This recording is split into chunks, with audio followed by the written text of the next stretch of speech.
Nos encontramos hoy con Leopoldo Badía, profesor, escritor y conferencista, y Tony Segarra, publicitario, fundador y director creativo de Alegre Roca. Hoy hablaremos un poco sobre su libro La marca de Dios y cómo la Iglesia ha sido una gran influencia para el mundo de la comunicación.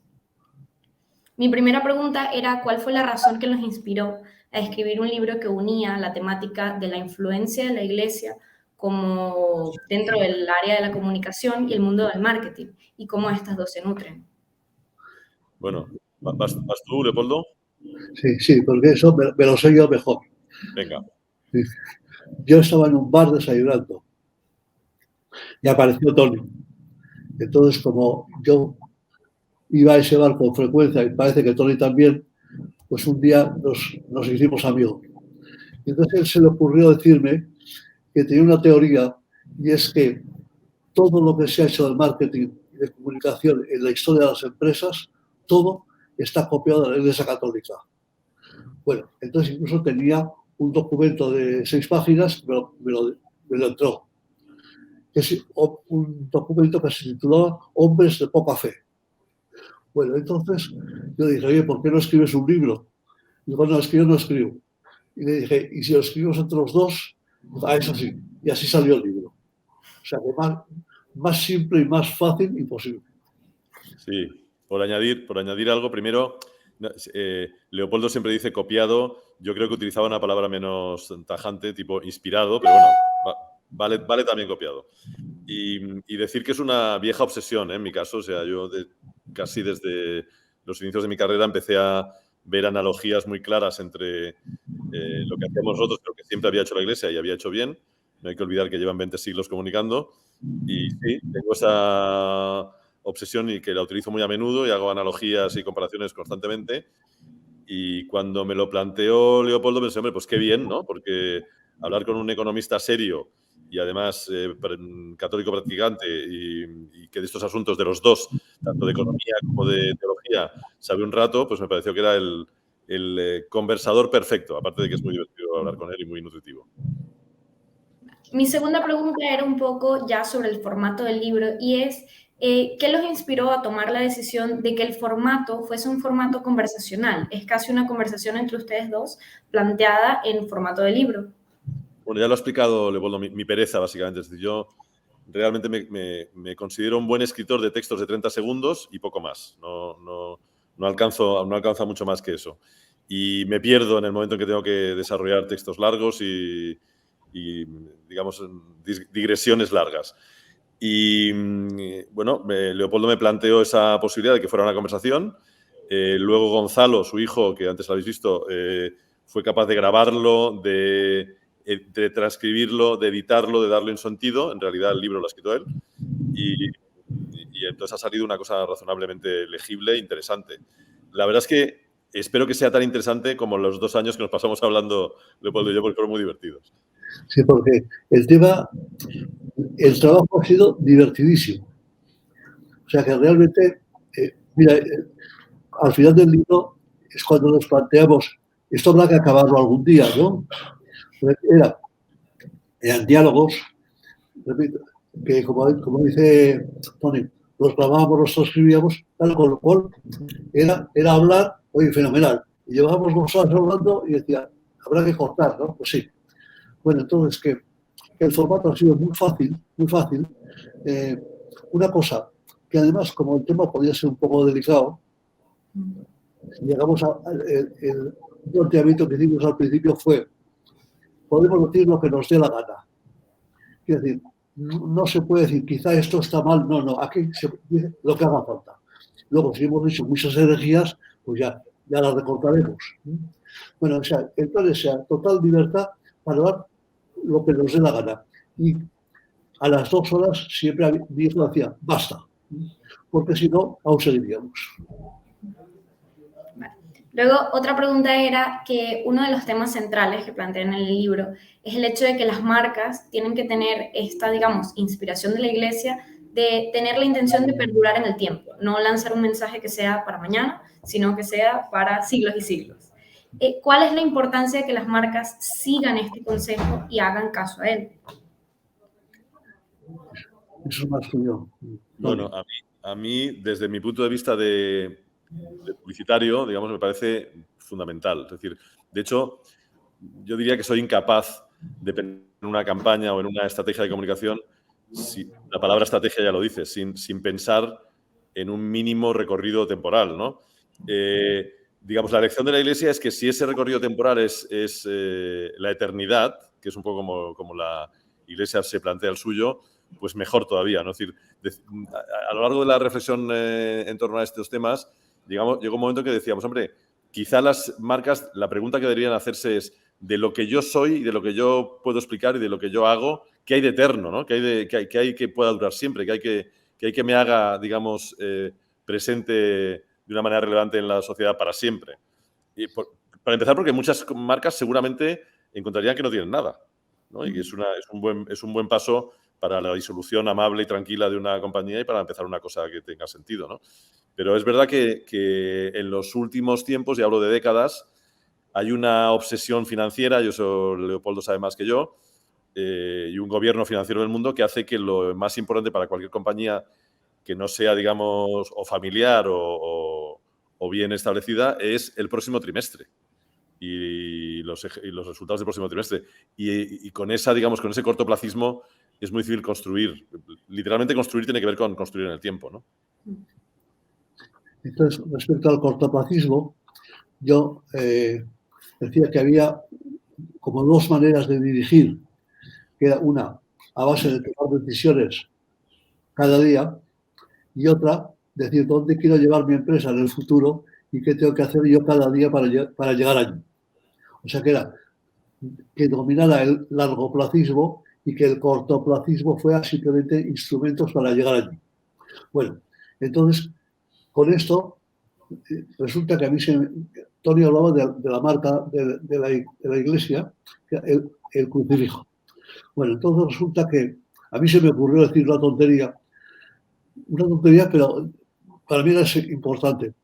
O sea, si a Jesús le hubieran crucificado, en vez de crucificarle, le hubieran electrocutado una silla eléctrica, ¿llevaríamos colgado una silla eléctrica o no?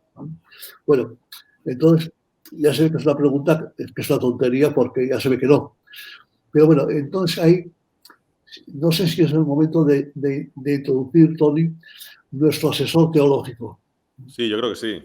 Es que tenemos un asesor teológico también.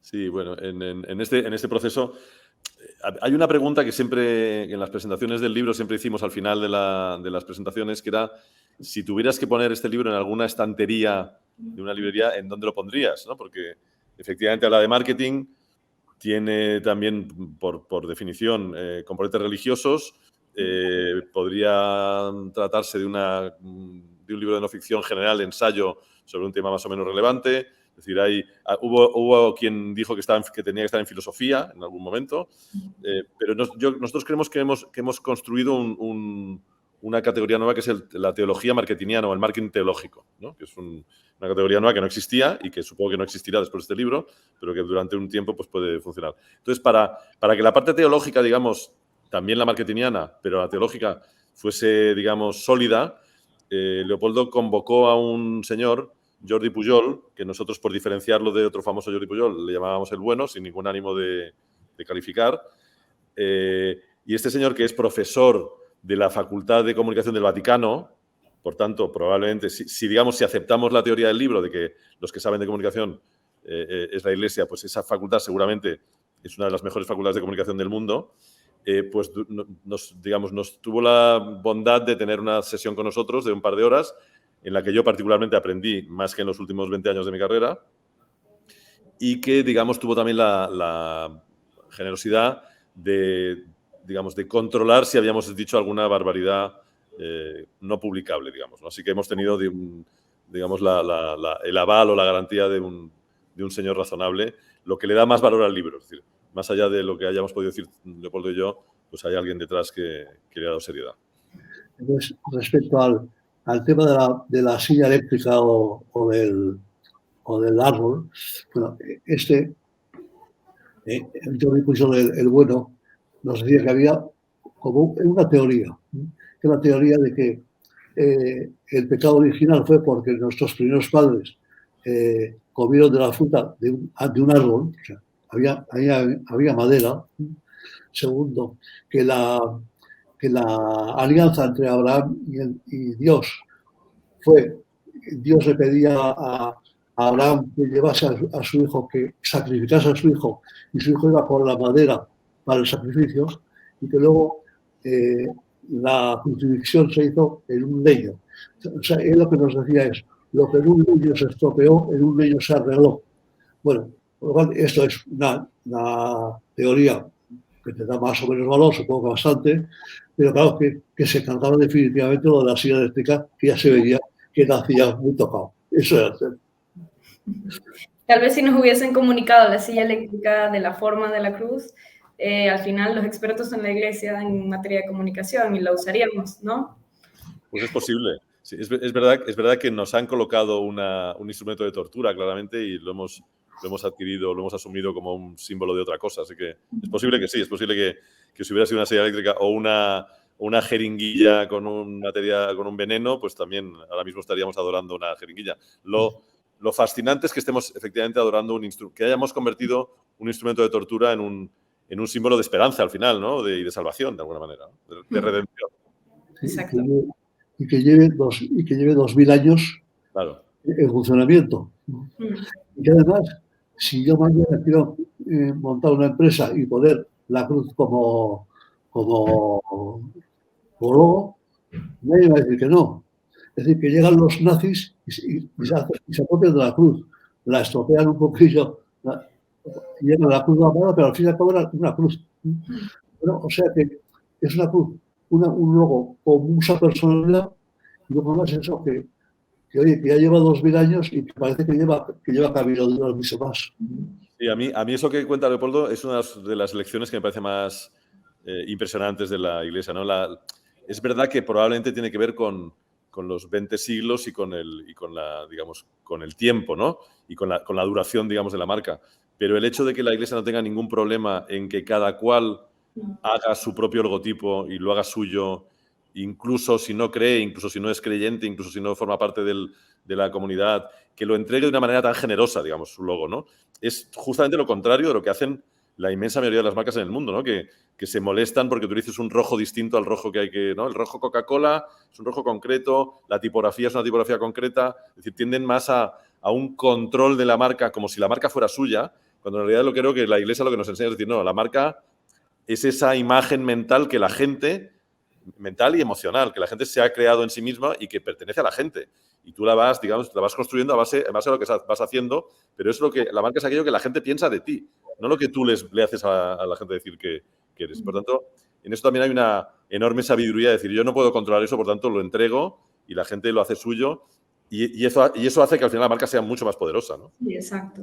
Al final, lo que comentan y también comentan en el libro es que precisamente el hecho de que el símbolo se adapte a la persona da incluso un paso más en esa fidelización de la marca. Claro, me parece de una modernidad extraordinaria. Es decir, en el momento, digamos, en el momento de las redes, en el momento en que casi las propias personas somos marcas o actuamos como marcas, la Iglesia ya lleva muchísimos siglos haciéndolo, ¿no? Es decir, entregando su mensaje y dejando que la gente lo difunda, ¿no? Y efectivamente lo hace, ¿no?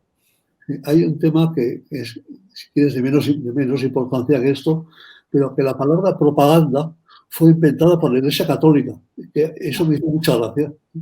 En 1622, porque el Papa creó una congregación, un ministerio, que sea de propaganda fide, para propagar la fe. Bueno, entonces resulta que eso que era un verbo de propaganda para propagar se convirtió en un sustantivo. Y es, a ver, la propaganda. Y nadie sabe quién ha inventado el nombre. Sí. La Iglesia Católica hace, pues eso, unos cuantos siglos. Bueno, hay un tema que a mí me hace mucha gracia y es la primera entrevista con Jordi Pujol el Bueno, cuando le preguntamos, bueno, pues cosas y cuando más planteamos el tema de la reforma protestante y de la contrarreforma. Bueno, y entonces estamos así y nos dice con cara muy normal, ¿habéis hablado del barroco? Claro. Y yo le miré a Tony y me digo, yo no. Y Tony sí que había hablado sin darse cuenta. Pero claro, lo del barroco nos dejó totalmente hundidos a los dos, pensando, nos hemos equivocado en todo. Y entonces, explícales, Tony.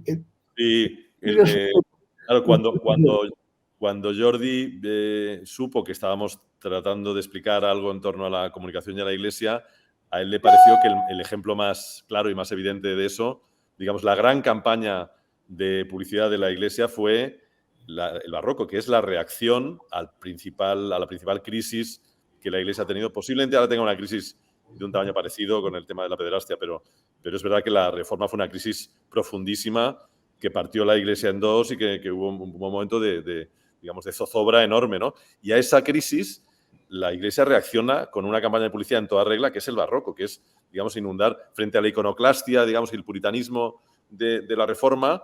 El catolicismo lo que hace es trasladar esa idea de sensualidad, de belleza, de pasión, ¿no? Casi de carnalidad, digamos, utilizando para ello al mayor talento disponible en el momento. Eso siempre lo ha hecho la Iglesia de una manera muy recurrente y muy consecuente, pero en ese caso fue abrumador, ¿no? Y de pronto el mundo se llenó de un lenguaje nuevo que no existía y que trasladaba esa idea de frente a, digamos, el oscurantismo y digamos, el puritanismo y la cerrazón, pues nosotros somos la Iglesia abierta, la Iglesia viva, ¿no? La Iglesia de la belleza, ¿no?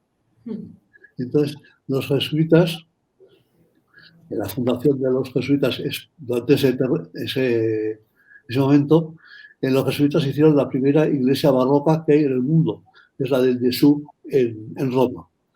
Y Tony decía que la gente seguramente en la cúpula es una maravilla que se llama el triunfo de la cruz, o una cosa así, ¿verdad, Tony? No recuerdo, sí, creo que sí. Bueno, y decía que estaba seguro que los domingos la gente iba a ver aquello como ahora irían a ver una película de Steven Spielberg en 3 dimensiones. Bueno, pues es que es verdad, claro, entonces de repente nos dimos cuenta que es que no es que simplemente la reforma fuera con el Concilio de Trento, no, la contrarreforma fuera con el Concilio de Trento y demás, no, fue brutal. Fue artistas, teólogos, todo para contrarrestar aquella reforma. En el caso del Jesús hay un componente también que me parece elogiable de la Iglesia, que es la utilización casi de la última tecnología disponible. Es verdad que aquello era pintura, pero había una técnica de la perspectiva que está ya por encima de cualquier cosa que se hubiera utilizado hasta ese momento. De hecho, la sensación que tienes cuando estás mirando esa cúpula es de que está en movimiento, de que no se acaba, de que realmente hay una tridimensionalidad real, ¿no?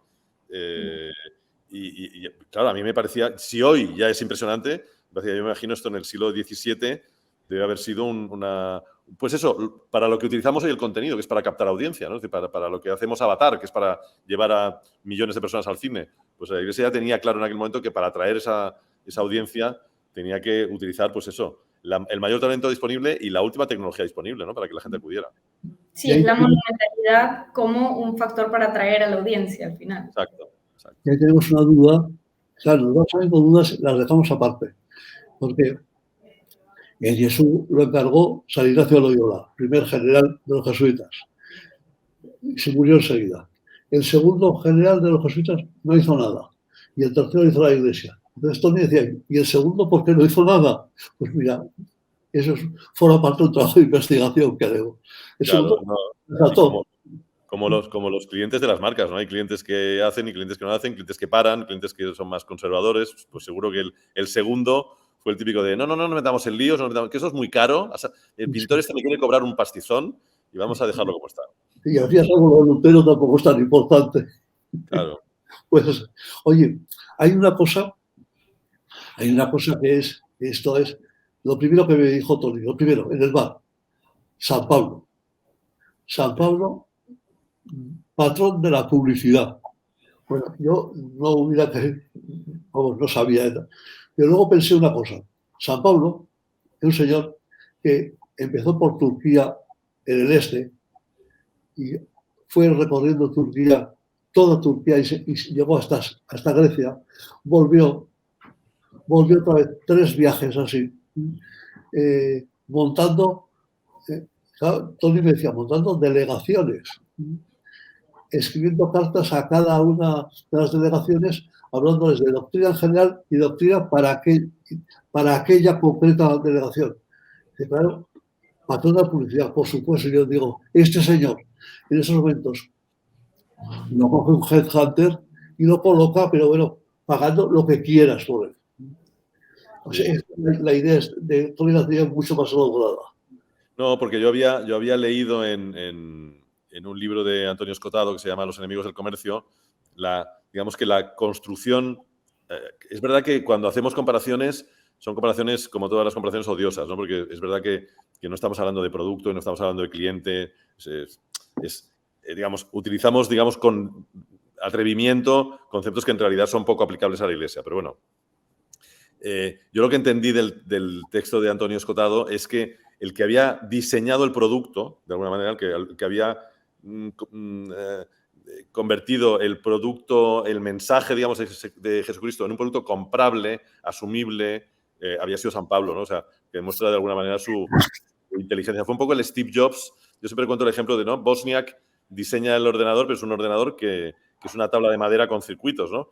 El que lo convierte en, no, esto va a ser tu ordenador personal, va a ser un ordenador para la gente y va a ser lo que va a transformar el mundo, tu mundo y el mundo en general, es Jobs, y el que lo convierte en una cajita con una sonrisita. Ese digamos, diseño de una iglesia asumible y comprable, entre comillas, por la gente, lo hace San Pablo y efectivamente luego se va a difundirlo y crea la primera campaña, una campaña que todavía hoy en las iglesias del mundo todavía se leen sus cartas, que efectivamente son la primera campaña de la iglesia, es una campaña de, digamos, de marketing directo, directamente, ¿no?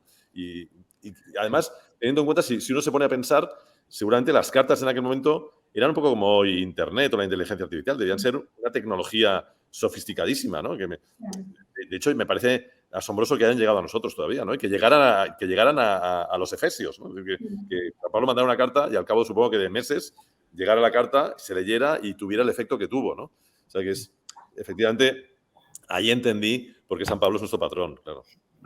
Sí, una cosa que decíamos es que el objetivo de la Iglesia o el encargo que tiene la Iglesia es un encargo de comunicación. Realmente es Jesús se va, y ahora contaré ese cuento que yo digo que no es mío, y además no es mío, pero que Tony dice que sí que es mío, con lo cual al final me lo atribuiré yo y ya está. Bueno, pues que dice que Jesús, cuando después de resucitado subió al cielo, pues cuando iba el camino hacia el cielo, bajó el arcángel San Gabriel, bueno, pues a recibirle. Y se paró un momento pues a charlar a mitad del camino. Y que el arcángel San Gabriel le dijo, fíjate cómo está la tierra, toda oscura, y con unos puntitos de luz, y un punto más importante. Dijo, ¿qué es eso? Pues ya que los puntitos son mis apóstoles, y el puntito más gordo, esa es mi madre, la Virgen. Y el arcángel San Gabriel le dijo, pero y esos son los encargados de comunicar a todo el mundo, ante todas. Dijo el Señor, sí. Y le preguntó al arcángel, ¿y si fallan? Y dice que Jesús le contestó, pues no se me había ocurrido otro procedimiento. Claro, realmente dices, es verdad, es una comunicación brutal a todo el mundo, hecha por 12 desgraciados. Bueno, pues eso, ya digo, ese cuento, no sé dónde lo he copiado, pero me hace mucha ilusión porque es verdad, a esos desgraciados les encargó la comunicación. Sí. Y a mí lo que me gusta mucho es esa idea que yo no había caído, mira que había reflexionado sobre el tema, pero no había caído en que efectivamente el encargo de Jesús es un encargo de comunicación, literal, directamente. Es decir, este es el asunto, esta es la doctrina, este es el mensaje, iré a contarlo. Espabilaos, pero contárselo ¿a quién? A todo el mundo. Que todo el mundo se entere. Porque todo el mundo tiene derecho a enterarse y todo el mundo tiene derecho a comprar el producto de alguna manera. Así que, efectivamente, la Iglesia en sí misma es una campaña de comunicación desde el inicio, de 20 siglos, ¿no? Que todavía en marcha, ¿no?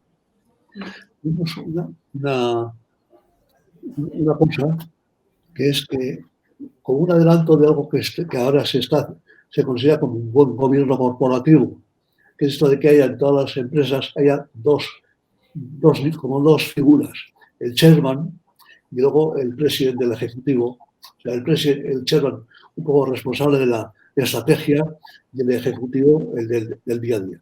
Bueno, esto lo inventó Jesús en el año 30, no 1930, 30, cuando él, que era el inventor de la empresa, de una empresa que no existía, la iglesia no existía. Pero lo primero que hace es nombrar un presidente ejecutivo, que era San Pedro. Bueno, San Pedro no era el más adecuado desde el punto de vista de currículum. San Mateo era inspector de Hacienda, con lo cual sabía más. Judas Iscariote sabía más de cuentas porque llevaba la bolsa. Incluso Felipe, que parece que es un apóstol más desconocido, cuando el Señor dice aquello en la multiplicación de los panes y los peces, Felipe dice, habrá que mandarles a su casa, mandarles a 5.000 sin contar las mujeres y los niños, lo cual quiere decir 10.000. Habrá que mandarles a su casa. Y Jesús dice, no, dadles vosotros de comer. Y Felipe, en un momento hace las cuentas, mira y dice, con 200 denarios no había bastante. Bueno, estos tíos sabían más de cuentas y sin embargo elige a San Pedro. Yo es que tengo la teoría de que en los currículums, además de lo que cada uno ha hecho, debía aparecer una nota que decía si es majo o no es majo. Yo creo que San Pedro era majo. ¿Sí? Es un tío que decía lo que se le ocurría, que metía la pata y pedía perdón, que era un tío majo. Y Jesús le dijo, yo creo que por majo. Y Jesús era un chairman que se metía más o menos en el día a día, más o menos. Por ejemplo, los apóstoles se van a pescar una noche. Vuelven al día siguiente y no han pescado nada. El chairman les está esperando en la playa, les ha preparado el desayuno. Estaba allí con un pez. Luego les dice, como han pescado tanto, de traer más peces. Pero se han preparado el desayuno. Y sin embargo, sabía que Judas le metía la mano y no dice nada. Con lo cual, una vez se metía, otra vez no se metía. Bueno, pues yo creo que eso está pasando aquí. Ahora en las empresas, el chairman, que no hay quien le aguante porque está todo el día metiéndose, y el tío, y al que no lo encuentra porque no está nunca. Bueno, a mí me parece que eso es interesante. Sí, y hay otra escena que yo no conocía que me parece muy reveladora del carácter de comunicador bueno de San Pablo, que es esa discusión pública cuando hay un debate sobre si San Pedro, digamos, no quería molestar a los judíos, ¿no? Que son en aquel momento los que se sienten, digamos, amenazados por la buena nueva, digamos, ¿no? Entonces, a la pregunta de, bueno, ¿quién entra aquí? ¿Quién entra en la iglesia? Los circuncidados, ¿no? Y San Pablo dice, no, todos. ¿No? Hay una especie de debate público en el que San Pablo es, pese a, digamos, a negar al jefe, al chairman, como dice, o al CEO, como dice Leopoldo, pero el tío dice, no, seamos consistentes. Si esto es para todo el mundo, es para todo el mundo, ¿no? Y lo hace de una manera pública y notoria, ¿no? Y a mí me parece que eso indica, aparte de la valentía, la consistencia del tipo. Es decir, no, si vamos a vender un mensaje, vamos a vender un mensaje. Y no lo liemos, ¿eh? Mi última pregunta, y creo que la más importante de todas, y es ¿qué puede aprender el mundo del marketing de la Iglesia Católica? Eso eres tú. Hombre, vamos, yo diría que todo. Es decir, me parece, el mundo debe aprender constantemente porque además es un mundo en evolución. En los últimos 20 años una evolución radical, pero es que esto sigue avanzando. Es decir, ahora cuando apenas empezábamos a acostumbrarnos a lo digital, aparece la inteligencia artificial que lo va a cambiar de nuevo todo otra vez. Entonces, creo que tener referentes, digamos, inamovibles o fijos o que han sido capaces de durar 20 siglos, a partir de una máxima de la que no hemos hablado, pero que tiene que ver con la adaptación, es decir, la Iglesia, que es otra cosa que debería estar en las empresas escrita en mármol, que es eso de Ecclesia Semper Reformanda, es decir, para seguir siendo siempre lo mismo, para significar siempre lo mismo, debo adaptarme constantemente a los cambios de la sociedad. Pues yo diría que en esa medida, es decir, en una etapa de cambios que siempre existen, pero de cambios vertiginosos como la actual, tener un referente tan sólido como algo que ha durado 20 siglos y que siempre ha demostrado, digamos, máxima excelencia y máxima consistencia en lo que ha hecho, es fundamental, ¿no? Y a mí me parece que mi contestación sería que ¿qué va a aprender la Iglesia? Como has dicho, ¿qué va a aprender el marketing de la Iglesia? Yo digo que ya lo ha aprendido, que las cosas que ha hecho, pues ya están. O sea, no es que tenga que aprender más. Siempre, como dice Tony, Iglesia siempre reformanda, pues habrá que reformar cosas. Pero que el marketing, sí, sin querer lo ha copiado. Pues oye, bendito sea Dios. Pues muchísimas gracias. Nada, a vosotros. Gracias.